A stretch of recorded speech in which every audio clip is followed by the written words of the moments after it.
Comprensión del relato.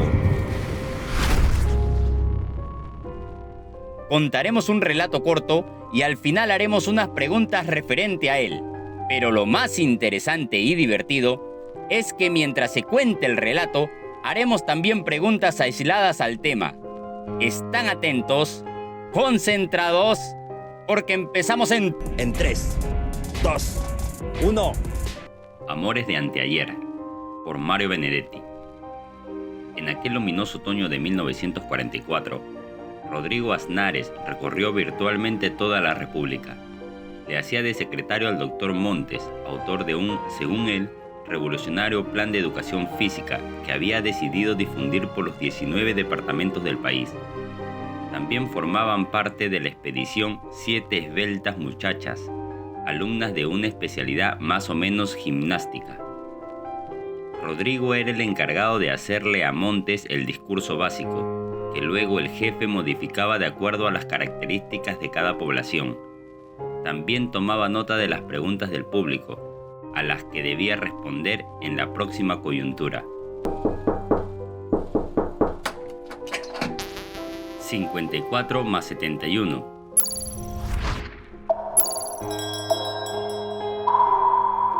125. Antes y después de cada arenga, las muchachas aportaban su espectáculo de campeonato y sus ejercicios isométricos. Sus volteretas y flexiones eran ruidosamente aplaudidos por aquel público más bien rústico que acudía mucho más atraído por las jóvenes piernas musculosas que por las metáforas del doctor Montes.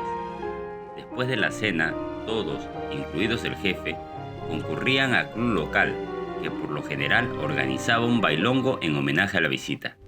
Todavía no era tiempo de rock, donde los bailarines establecen distancia.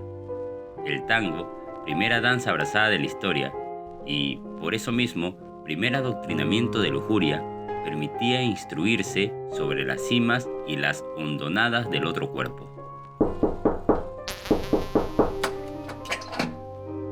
8 por 9.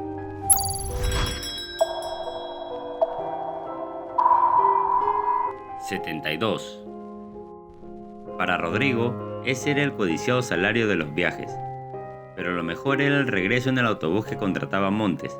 Ahí comparecía Natalia Oribe, una atractiva morochita de modesta apariencia, que envolvía a Rodrigo con su clamorosa simpatía y el convincente lenguaje de sus manos.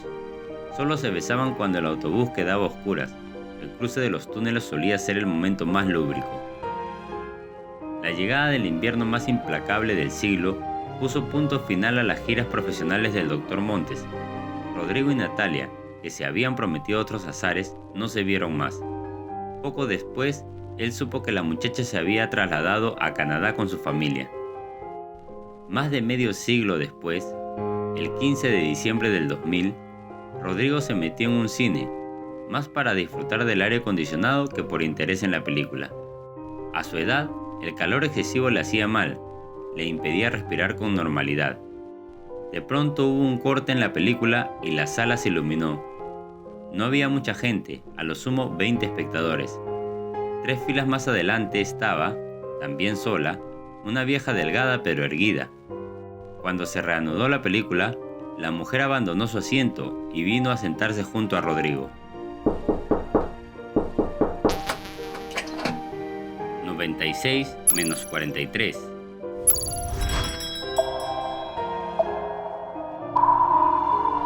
53.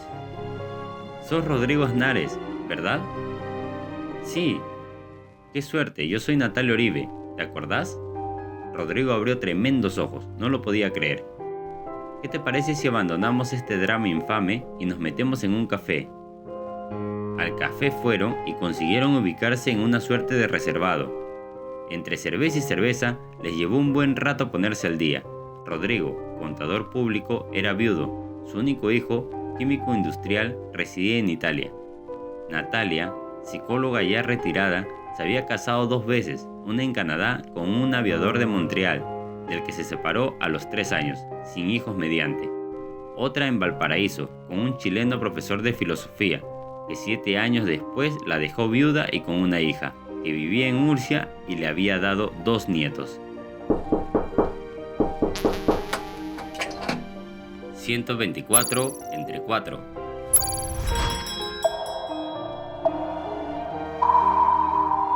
31. Mientras ella hablaba, Rodrigo trataba de desentrañar, en aquel rostro casi octogenario, la gracia y la inocencia de la antigua muchacha.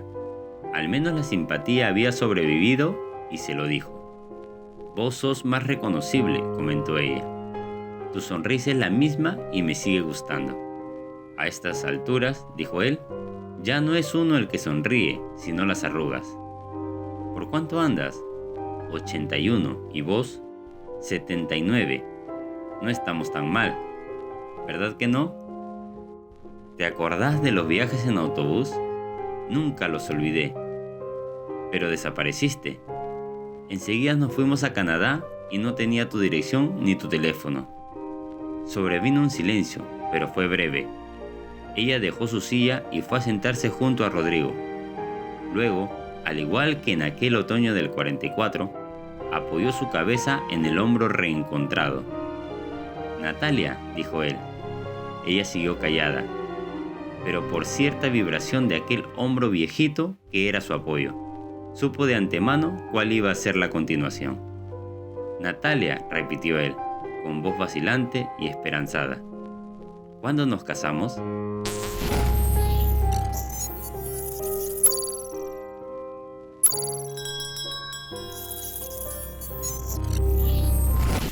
«1.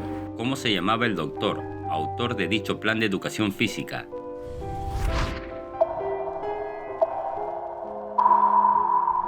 «Montes». 2. ¿En qué país residía el hijo de Rodrigo?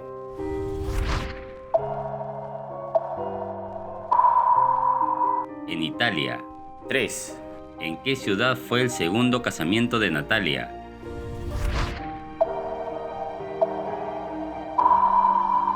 En Valparaíso. 4, ¿Cuál era el apellido de la morochita llamada Natalia?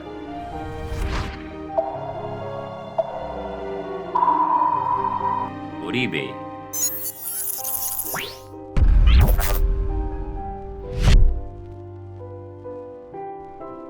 Amores de anteayer, por Mario Benedetti. En aquel luminoso otoño de 1944, Rodrigo Aznares recorrió virtualmente toda la República. Le hacía de secretario al doctor Montes, autor de un, según él, revolucionario plan de educación física que había decidido difundir por los 19 departamentos del país. También formaban parte de la expedición 7 esbeltas muchachas, alumnas de una especialidad más o menos gimnástica. Rodrigo era el encargado de hacerle a Montes el discurso básico, que luego el jefe modificaba de acuerdo a las características de cada población. También tomaba nota de las preguntas del público, a las que debía responder en la próxima coyuntura. Antes y después de cada arenga, las muchachas aportaban su espectáculo de campeonato y sus ejercicios isométricos. Sus volteretas y flexiones eran ruidosamente aplaudidos por aquel público más bien rústico que acudía mucho más atraído por las jóvenes piernas musculosas que por las metáforas del doctor Montes.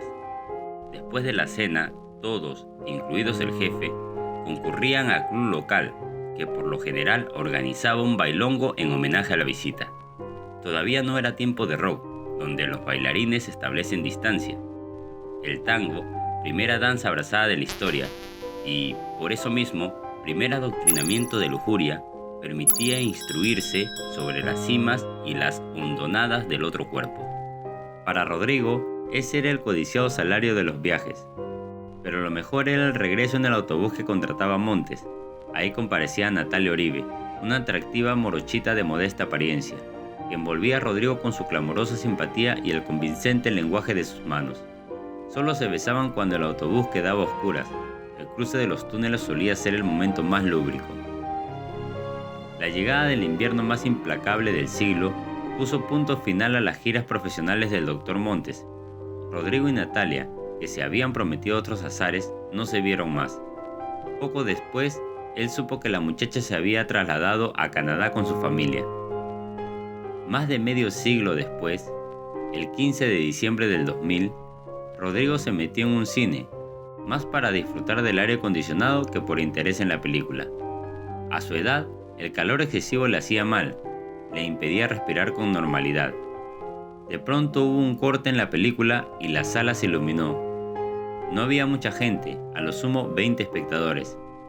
3 filas más adelante estaba, también sola, una vieja delgada pero erguida. Cuando se reanudó la película, la mujer abandonó su asiento y vino a sentarse junto a Rodrigo. «Sos Rodrigo Aznares, ¿verdad?» «Sí. Qué suerte, yo soy Natalia Oribe, ¿te acordás?» Rodrigo abrió tremendos ojos, no lo podía creer. «¿Qué te parece si abandonamos este drama infame y nos metemos en un café?»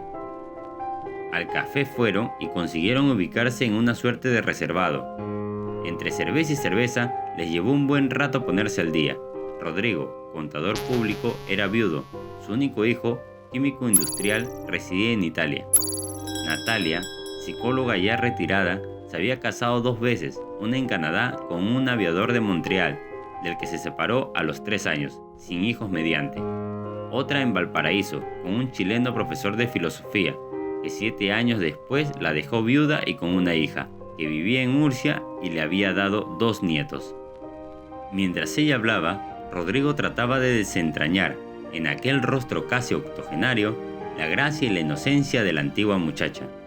Al menos la simpatía había sobrevivido y se lo dijo. «Vos sos más reconocible», comentó ella. «Tu sonrisa es la misma y me sigue gustando». «A estas alturas», dijo él, «ya no es uno el que sonríe, sino las arrugas». «¿Por cuánto andas?» 81. ¿Y vos?» 79. No estamos tan mal, ¿verdad que no?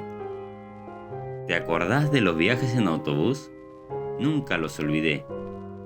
Pero desapareciste. Enseguida nos fuimos a Canadá y no tenía tu dirección ni tu teléfono. Sobrevino un silencio, pero fue breve. Ella dejó su silla y fue a sentarse junto a Rodrigo.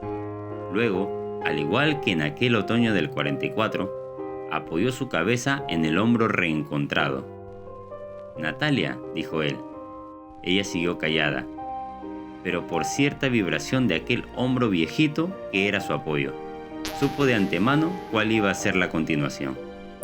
«Natalia», repitió él, con voz vacilante y esperanzada. «¿Cuándo nos casamos?» Para más videos, búscanos en el canal de Yachay. El conocimiento está en tus manos.